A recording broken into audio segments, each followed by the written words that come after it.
back to the Unfleshed podcast. This is episode 10.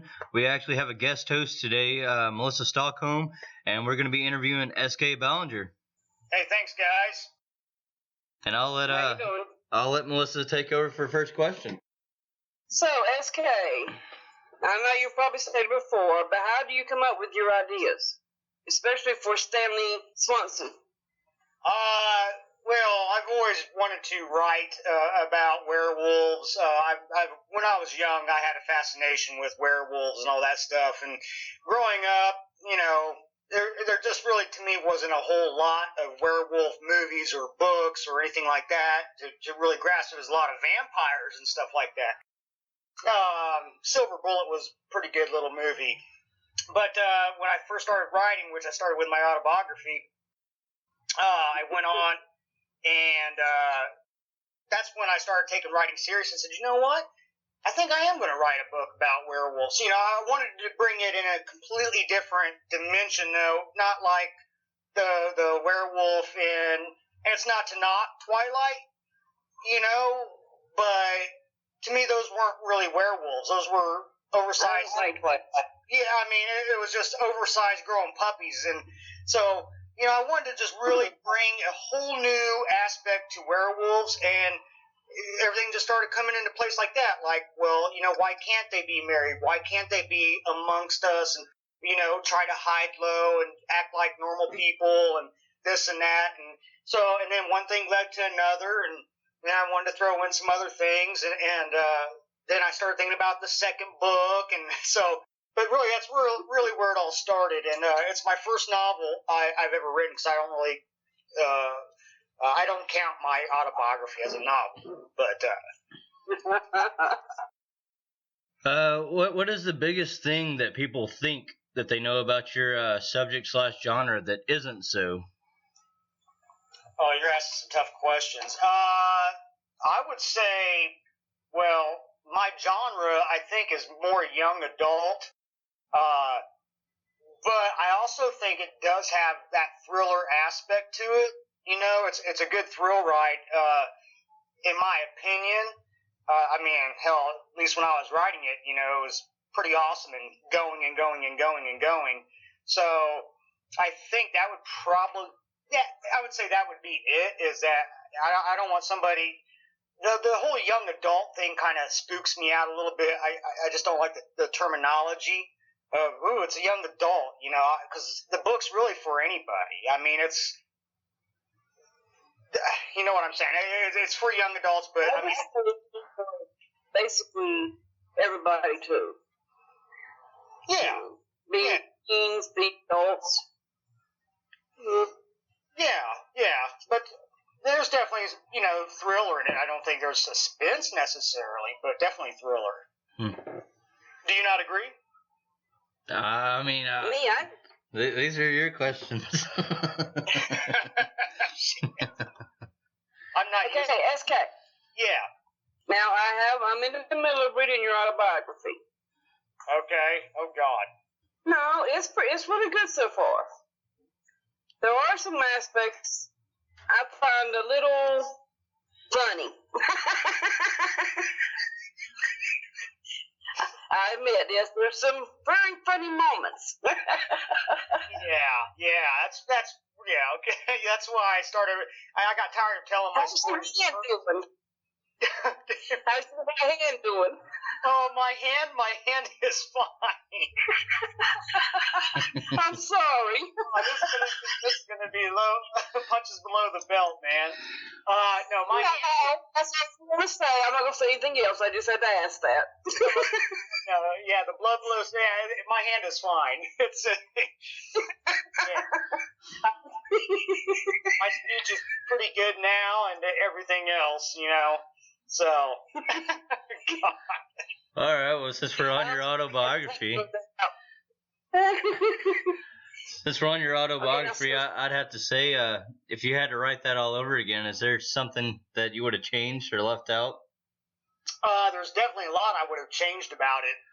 I would have, the original one, it was just shit. It was pure shit. Hell, I didn't even add page numbers, man.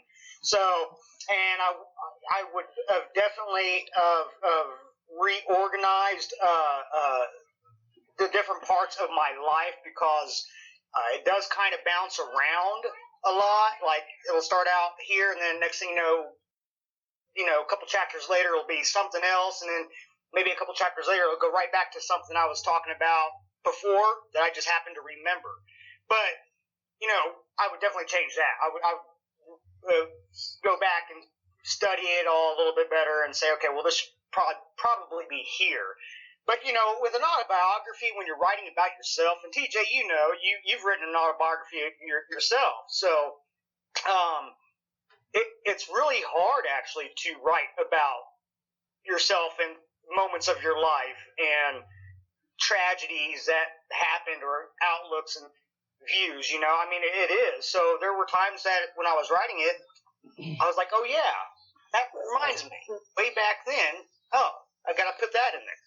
But I wasn't going to go, I didn't go all the way back to that and then open the chapter up there, so. Well, my autobiography was definitely the hardest thing that I did. And, and the facts behind that, I just kind of wrote each moment as a short story. And then Chris actually came back and ghost wrote it because, it hit up a lot of, I guess, suppressed memories that I didn't really give a shit to kind of go back and tell, I guess, so much. Right. Well, but I think with an autobiography as well, it's pretty darn neat because, I was dying to get yours. A Walk Through Hell.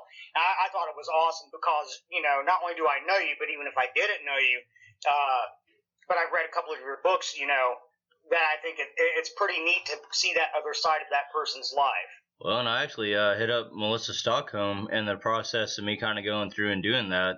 And, and I even addressed her about it, whether or not if this would actually be something that would actually help me or hurt me because of a lot of the crazy shit that actually, happened in my life. So. Yeah, well, I'm glad. It helps actually to talk about it sometimes. Now, that's my opinion. I'm coming from a mom who's lost a child, and I don't really talk about my child that often. It does help to talk about tragedies. It does. I agree with you, and I'm sorry for your loss. That's unfortunate. But I'm a firm believer in that sometimes it's like with me. I've told my stories, and I get laughed at, but I guess I look at it like, well, if they find it funny and they're laughing, at least they're happy, So, and like with my autobiography, it is a little bit different than me in person saying it. I've had lots of people request that I do audio on it because when I do talk about it, any of my stories, I relive them, very vividly in my mind. Yeah. Sometimes I need to learn to let go, but I have a hard time with that. And then, I'm very animated, you could say. Well, we all need to learn to let go sometimes, but we don't. Oh, yeah. Now, in your second book, what are the characters like in your second book? That's basically kind of going back and just describing the beginning of your first book, so to speak, right? Well, yeah, it's actually in the edit process right now through Week's editing, but it's basically where did Stanley Swanson even come from? What was, I feel like if it's a trilogy, everything needs to kind of have a beginning and an ending and a middle. And so I went back and it's called Sebastian Swanson Rise of the Lycan, and that's actually Stanley and Stephen's father, and he was the first Lycan. So it tells you a little bit of how he became a Lycan or how Lycans even came about and werewolves and all that good stuff. And reading it, there's actually. I think I wanted to add twists, and I don't know if that's because I've worked with TJ Weeks many times, where everything he's really good with twists, and I tried to implement some of that in some fashion because there's moments where you will, if you read Stanley Swanson, Breed of a Werewolf, and you read Sebastian Swanson whenever it's released, you'll be like, holy shit, man. Wow, they knew each other. Or Swanson too. yeah. I mean, I actually enjoyed writing Sebastian Swanson more so than I did Stanley, only because it was like more of a challenge. Whereas with Stanley Swanson, I already knew the character, like, okay, it's a werewolf. Anybody can write a werewolf, but the challenge for me was, how do you come about the very first werewolf or Lycan? You know what I mean? So I enjoyed that, you know. Well, we're gonna do the shout it out. Oh! So for people that doesn't know what the shout it out is, it's where we throw out a subject or a topic, and SK has to respond. Not a question, topic. 4 o'clock. 4 o'clock, you're an asshole. 4 o'clock. Yeah, 4 o'clock is my time to do the doo-doo. 4 o'clock is when TJ Weeks usually happens to call me or Skype me or something, and I'm on the old toilet bowl. So, yeah, it's a ritual thing. It's I think I was reading about that. 4 o'clock. Yeah. I get home at 3:57, and usually almost every day 3:57, and then I grab a beer from the fridge and I sit on the toilet. So there you have it. Thank you for the shout it out. Hey, that's what I'm here for. So that can go live. That's fantastic. Everybody knows I take a shit at 4 o'clock. That was good. All right, well, kind of back to your autobiography. Do you let people kind of just drop you off places these days? No.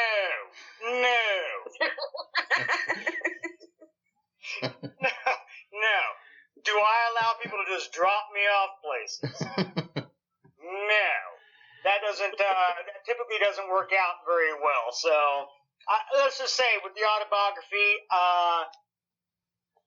I've learned a lot. For instance, I've learned to keep myself calm and not go into a panic attack. Things like that. Or, driving a car and it's windy out, but you think, something's wrong with your tire, so you just basically fucking give up, and you're just like, okay, I'm going to pull into a truck stop, and I don't know what to do, and come to find out, it was just the wind. It was very windy, and so, yeah, it just, random stupid shit like that, I guess. But I learned a lot. Hell, I didn't even fucking check the tire. I was just like, I'm scared. It was the first time I ever traveled out, alone outside of state, so. Yeah, and it was dark. So you don't go chasing down candy no more, either, huh? Oh, hell no! I'm not going to a candy event. Fuck no. And I won't say nothing else on that subject. No, that. I'll let everybody have to read about it. Oh, yeah.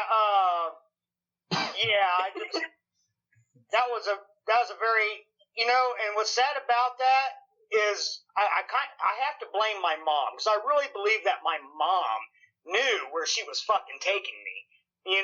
Well, it was for Easter, man. It was for Easter, and I'm not here on this pod. I speak my mind. I speak my honesty, and I may offend some people. And if I do, I deeply apologize. I've learned to let go of my past somewhat. But my mom took me to I'm going to put it in the proper way. She took me to a handicap festivity. I have an uncle with Down syndrome. Oh. I have an uncle with Down syndrome. Oh, shit. He's my age. No, it's all right. I haven't seen him in 30 years. Oh. But they're fast little suckers, trust me. Well, yeah, they are. Yeah, they are. Trust me, I know. I was on that big-ass open field all by myself in my crutches. I know. Well, son of a bitch. Yeah, so, hey, I have a right to be pissed off, It wasn't actually until I got back to the finish line that I realized, like, oh, fuck. Holy shit, and my basket was empty. Didn't get shit. So, anyways, moving on. Well, you've been writing for a little over 2 years now. Have you actually like taken anything? I guess as far as knowledge goes, to where if you had to do it all over again, you would kind of take that knowledge and start out differently. And what would that be? Oh, yeah. I've got to tell you, TJ. I had a talk with somebody not even that long ago. It was actually really amazing from where I started and where I've become. And I'm not perfect by any means, you know what I'm saying? But every time I write a book, it's a learning thing. I'm like, wow, spacing, just grammatical things, and it's some things are starting to become even more natural to me when I'm writing. Whereas, before when I first started out, it was a struggle. I was like, what the hell? God damn, I failed English in school. You know what I'm saying? So it was a horrible start, but the beauty of it is that I'm learning and I keep learning as I go with every book I do, put out there or what have yous. And not, like I said, I'm not perfect. That's why people have editors and stuff like that. So, but it's amazing to me how that kind of happens over a course of time. Fair enough. Outside of werewolves, what else would you kind of like to write about? Well, I'm really starting to like the horror side of things now. And again, that's probably with, having read TJ Weeks books and stuff, that's really opened up my horizons. Because prior to that, I never even read horror. So I'm liking the horror thing, but again, that's, I have one book, Gemini. I'm going to eventually one day get started. I've taken a few notes on it, but yeah, that's a project down the road. But pretty much horror. I'm going to stay away from erotica. I'm going to stay away from romance. I'm going to, all that type of stuff. That's not up my alley. I mean, I just feel like horror or fantasy. I would read it fast. Yeah, sci-fi. I don't mind sci-fi. There's a book I'd really like to complete one day. It's just called We Are. So one day I'll get back into that. I started writing on that year and a half ago. So. Well, since we're actually bringing in a fan for a guest host here, I got a really good question for you here. Oh boy! All right, so I want to know one thing that you like the most about having your fans, and I want to know the one thing that you hate most about having your fans. Well, that's fucked up, TJ. Fans to me are the most important thing to have, number one. And what I love about my fans is that it's the support. I can honestly say, without the fans, why even write? I mean, I write because I like to write, and I like to write, it's a passion of mine. But in doing so, it's because of the fans. I want to deliver something good for them, and then in return, it's the support. I'm not even talking about if they buy a certain book or not, but just having that support from them is incredible. I want to meet every single one of my fans. I can't thank them enough. What I hate about my fans, that's pretty harsh. Can I just say a fan maybe, or can I just say that? I mean, in general, like something that fans kind of, I guess, do or don't do that, kind of. Well, here's the deal. This is what I really that drives me absolutely batshit is if you read a book, it doesn't take long to put a fucking review down on Amazon. I mean, that's a killer, dude. And you know what really chaps my ass even furthermore is if I give a book away to a fan free, here you go, either be paperback or through, Kindle, PDF file, whatever, and they tell me, oh, I like the book. Well, thank you, but leave a fucking review. It takes a short one, even just a short one. Don't tell me about how you like the book so much and this and that.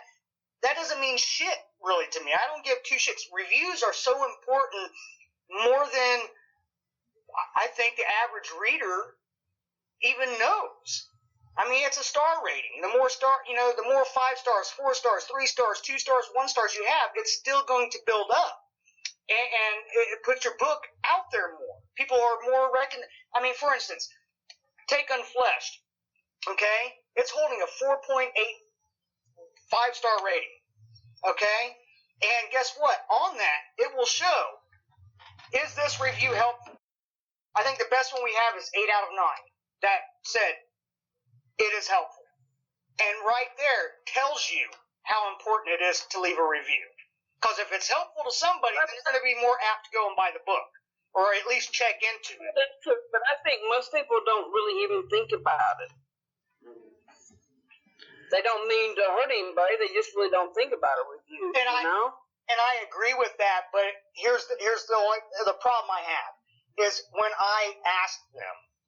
If I ask them to leave a review, which I shouldn't have to do anyways, in my opinion, but when I actually, especially the ones I give books to for free, hey, you mind shooting? And I'm polite about it. Hey, would you mind shooting a, review? I've been told, sure. I've been told, yeah. Still no review. And it's just like, okay, I'm not going to beg. I'm not going to beg for a fucking review. I can tell you that. That's not happening. But it should just be one of those things, especially with something free, kind of like a courtesy type thing of, I really appreciate that, And I don't even, like I said, I don't even care if it's a bad review. I mean, just take the time. I mean, it all helps. Because if it's a bad review, I can learn from it. I can take the criticism and be like, okay. I said, I promise when I finish reading them, I will leave a review. Oh, yeah, I know you will. And I appreciate that, Melissa. That's why I like you, and I don't have anything bad to say about you. That was a tough question, TJ, but all right, that's out of the way. Did writing basically start out as just a hobby? No. I had it writing to me again. I sat down. I've told so many stories of my life over and over to strangers, to gatherings, to random people, to parties, and they all bust up laughing at myself, bullshit. And I just got to a point where I was like, what? I found out writing, you can self-publish, either CreateSpace, Lulu, and all these other places. I said, you know what? I'm just gonna fucking write my shit, my life in a fucking book. So that way, if somebody next time says, hey, tell that story, I'm gonna say, buy my fucking book. There you go. But you already know you're gonna have a few drinks and then you're gonna tell the story anyways. That has happened, yes. It happened at your place in Texas. But, yeah.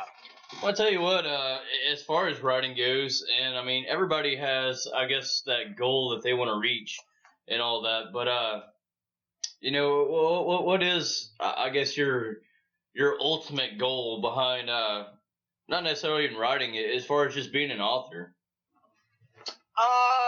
I'd say my ultimate goal is to put out the absolute best book possible. I mean, and to bring something new to everything that I write, outside of an autobiography, obviously. But it's one of those things where, to me, it's very important to do that, and that's ultimately what I want to do as an author. I want originality. I want something new, something refreshing, completely different. It's I've always tried to write that way, but you're very similar in that aspect of you have a lot of new concepts, ideas, and I think really that separates one author from another author. And some people can get pissed off at me, and that's fine. I really don't give a shit.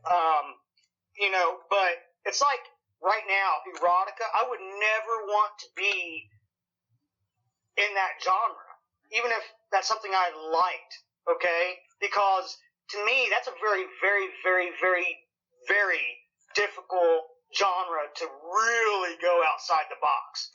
You're not talking about werewolves, vampires, where you can do so much shit with. But when you get down to like something like erotica, to me that is, you know there's going to be fucking going on, you know, pulling hair, pouring candle wax or whatever, fucking people in the asshole. It's just, it's very, your margin to expand on that genre is so tight and very minute. So that's what I want to be as an author is I want new shit. Just period. I want something refreshing. I want somebody to read my book and be like, wow, that is, holy shit, that's pretty freaking damn good insight. I've never heard of that before. I would have never, I mean, that's incredible. You know what I mean? That to me is what I think. Do any of your fans ever give you any ideas of something they would like for you to write about? No, I have not had any fans, hit me up. Well, unless I mean, no, I've never had a fan hit me up for like something to write or, throw something in there. That hasn't happened. And, quite frankly, that's a very, very, again, fine line to do anyways, because if somebody were to suggest to me to write something that I'm not comfortable with writing, or I don't wish to write, but let's say I just did it just because, okay, maybe that's a sale of that book for that person or that fan, but that book's going to be shit. It's going to be crap because I'm going to write what I want to write. I'm not going to do it because a fan wants me to write it. That's just not going to happen.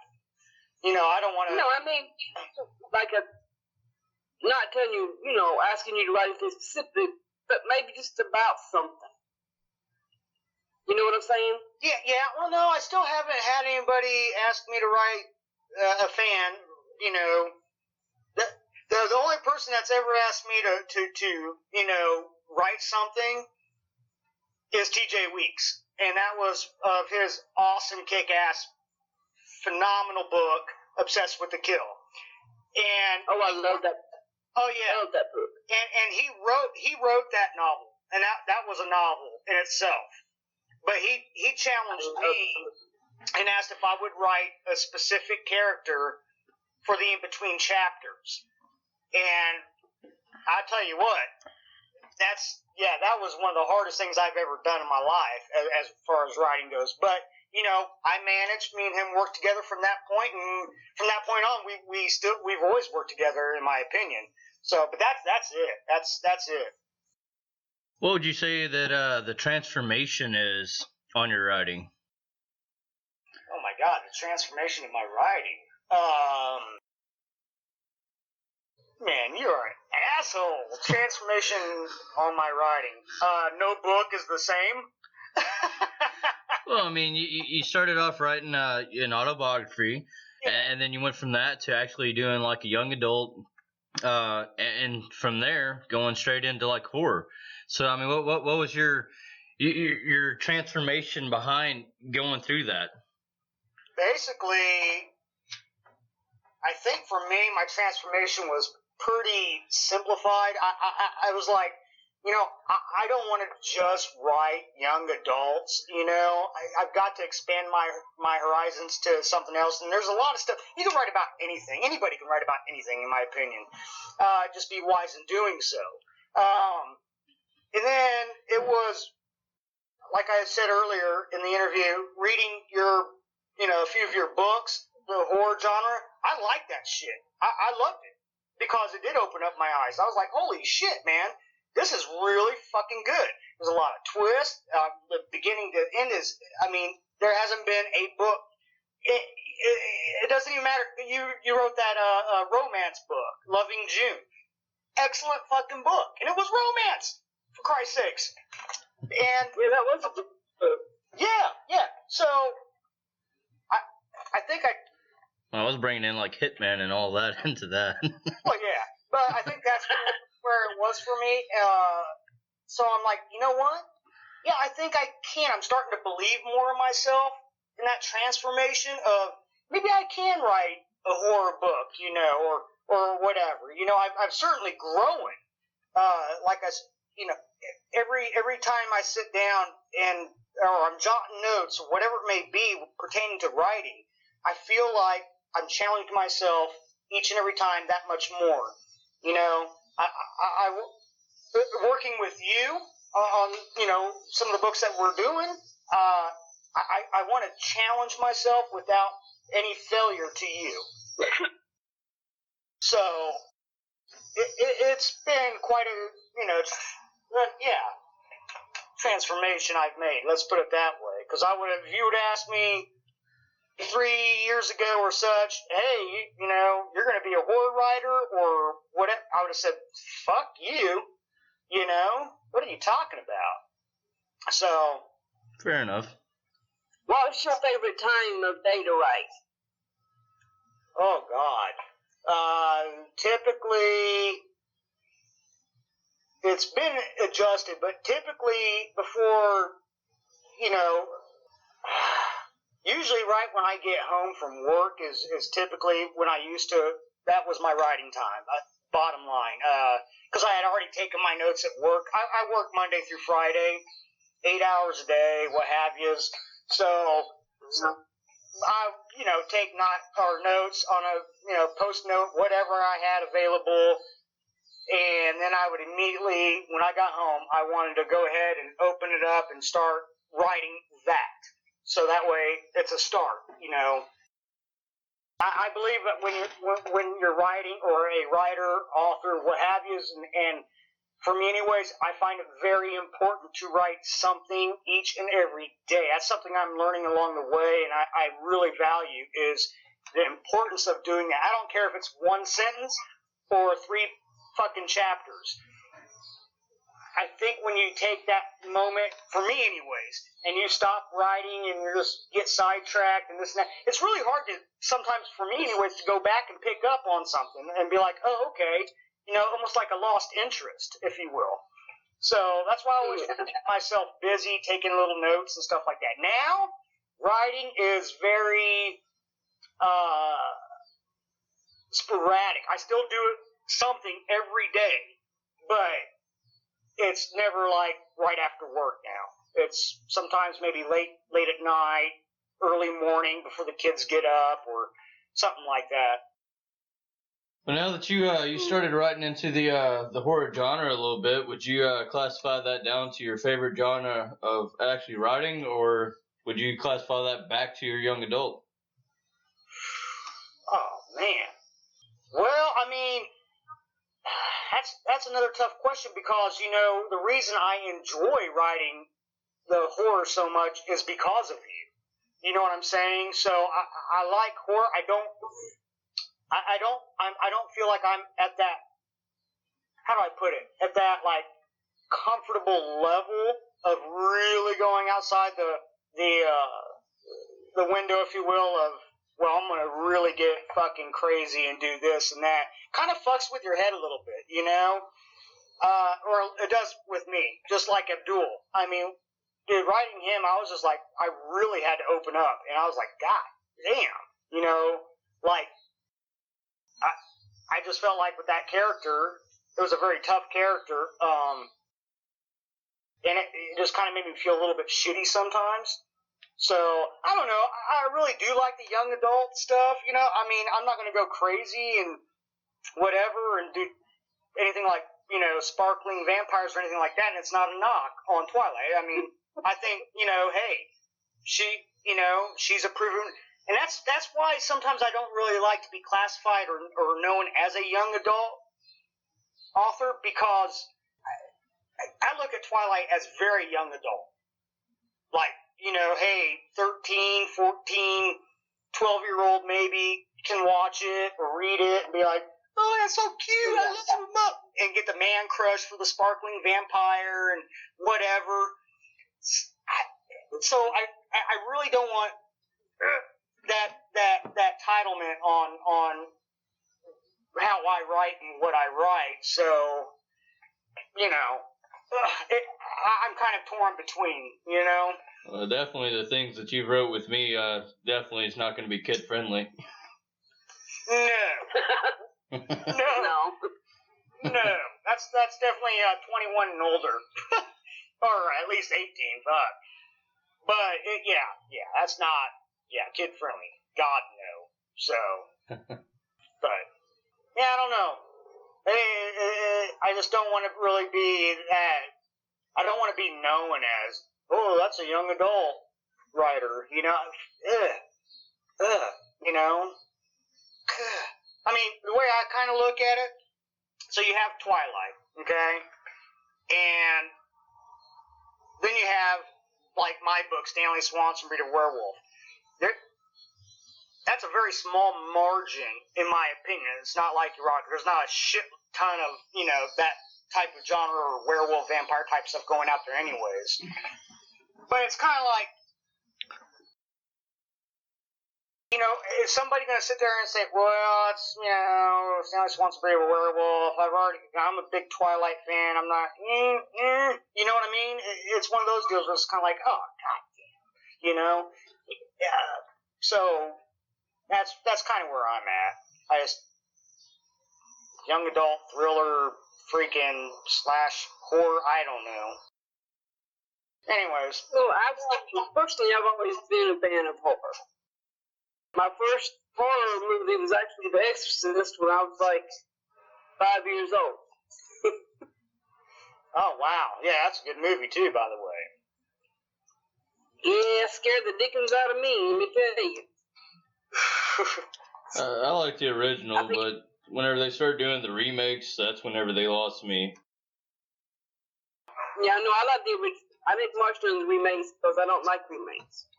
Yeah. I like the originals. Yeah. I don't know. Well, here's a question, I guess, for Milissa about SK. Milissa, out of the books that you've read from SK, is there anything that you would suggest as far as change? As far as change? Yeah. No, actually, there's nothing I would change.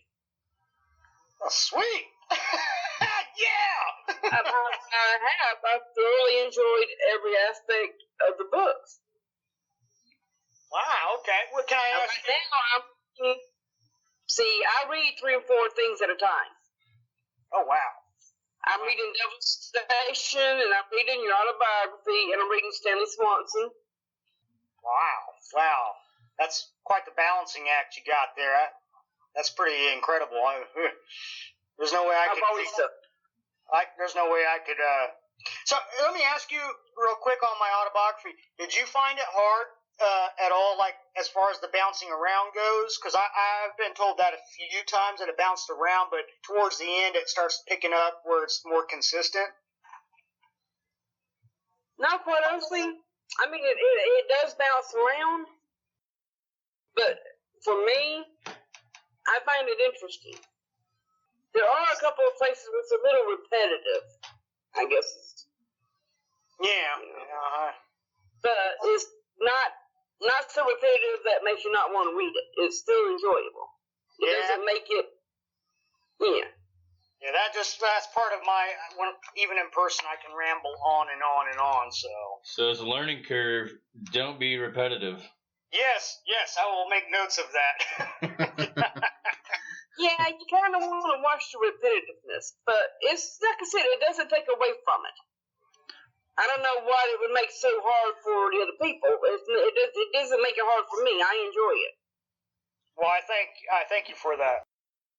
Well, and on your Stanley Swanson, you actually have kind of created your own terminology, I guess is how I'd put it.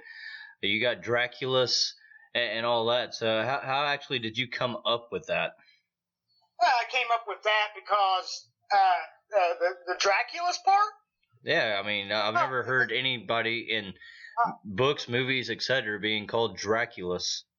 No, the reason I did that was because when I started building characters up, I had it in my mind of the main, fucking vampire, which is Certamy. And then in the process of doing that, and it's kind of funny, I was looking for another name to use. And I talked to my mom, and she's like, she actually called me because I gave her a little bit of, the sampling and whatever, blah, blah, blah. And she called me up. She was in Missouri, and she called me up. She said, "Hey, I got a name for the bad guy you're thinking of." I was like, for the son, one of the sons for Sertamy. And I was like, "What's that?" She goes, "How about Silik?" And I was like, "Hey, that's kind of cool." And I was like, "What the hell, though? How'd you come up with that name, Mom?" And she goes, "What's it spelled backwards? If you just Silik, and it's Culis." So then I was like, "Oh, okay." Started putting things together. And then with Demetrius is the same thing. His name spelled backwards is Sertamy. And and Silik backwards is what? Culis, like I said. So I was just like, I'll just call him Draculus. Those are the powerful ones. I mean, they're the ones that can, transform into fog and see into the future a little bit. They're not vampires. There are vampires in the book, but those are what I call and refer to as followers. And they're just your typical vampire. So I wanted to branch out and separate the two and let it be known that there's a higher power than the vampires are.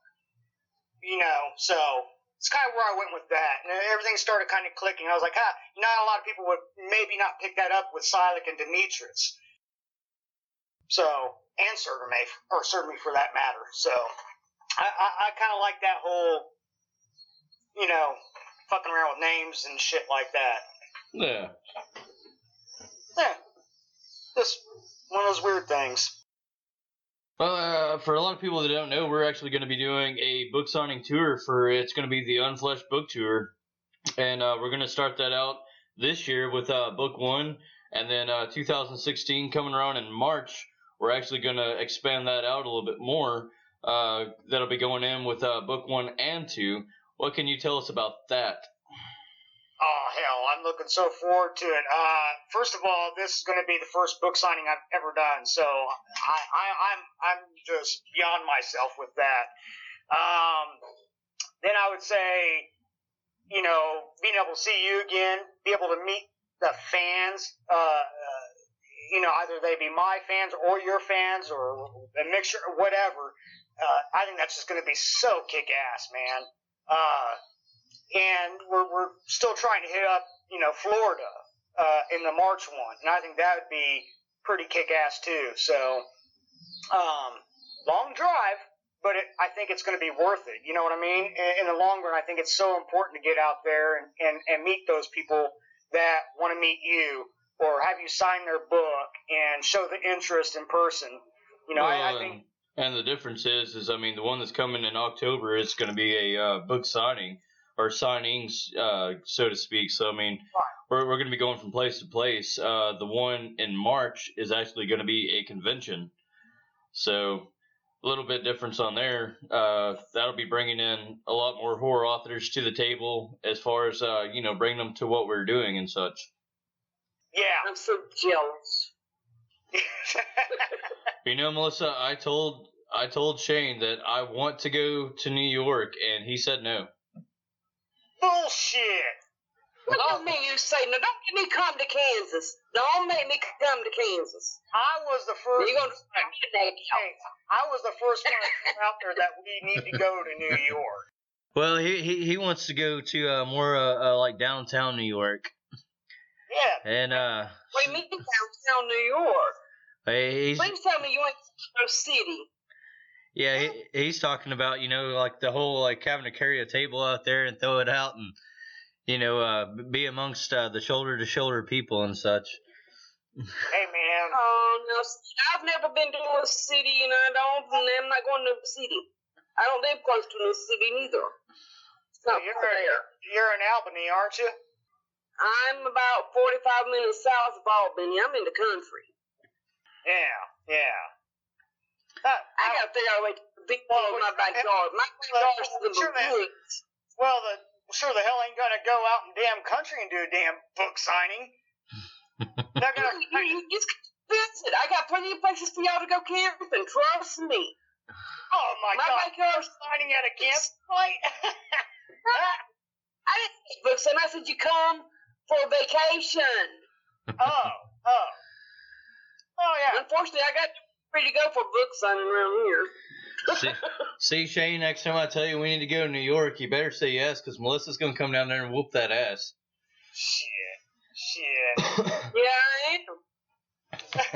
I even got a paddle you can borrow. It's broken and everything. Nice. You have to stop in Texas first. No. Oh no, I know where you live. I'll meet her there to bring it to her. it ain't that long of a drive. My daughter's got a whip I can borrow. Oh God. Talking about latches now. I'm sorry. Actually, it would be TJ because I'm the one who threw up going to New York anyway. You wanted to go to Delaware and carry like 400 pounds of boxes of books across the ferry and going on to buses and all that, but you're still like in the city of New York. Dude, I'm just saying. I've been in New York City and people are on the sidewalks all the fucking time selling shit and fucking this and that. Why not? You're around millions of people and everything else. Oh yeah. Nah, it's just how you carry yourself. It's whatever.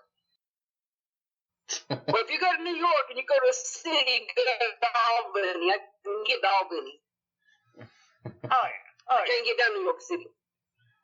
Oh yeah. Well, we're out of time on this podcast. I would say it's been a pleasure having you, SK, but, you know, you're not exactly a typical guest that we bring on. So we'll be seeing you tomorrow for the next one. Sounds good, man. Sounds good, brother. But I would like to say thank you, Melissa, for coming in and doing a guest host spot. Thank you for allowing me to. I really enjoyed it. Oh, us too. All right. Well, I really do appreciate that, Melissa. Thank you so much. Burn you to the ground. Burn you to the ground. Burn you to the ground.